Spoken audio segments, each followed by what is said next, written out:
ووصى بها إبراهيم بنيه ويعقوب يا بني إن الله اصطفى لكم الدين فلا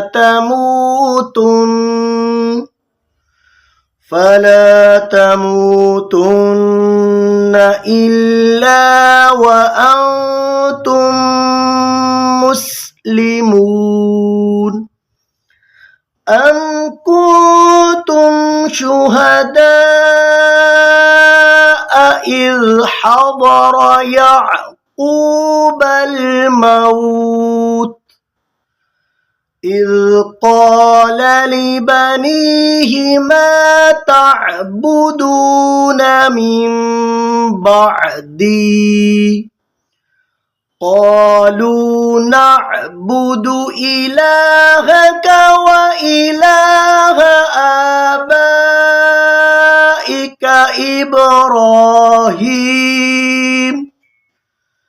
إبراهيم وإسماعيل وإسحاق إلها واحدا ونحن له مسلمون تلك أمة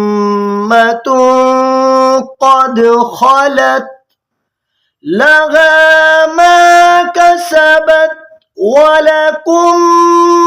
ما كسبتم ولا تسألون عما كانوا يعملون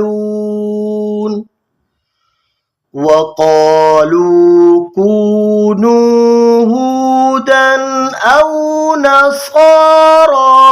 تهتدوا قل بل ملة إبراهيم حنيفا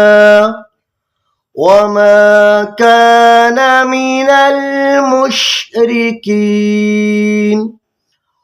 قولوا آمنا بالله وما أنزل إلينا وما أنزل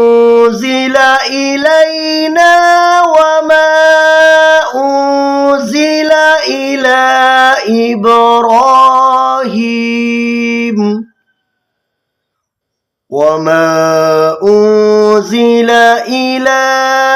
إبراهيم وإسماعيل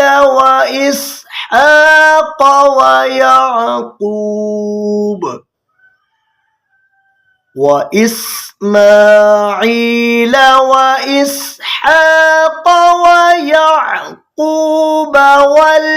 والأسباط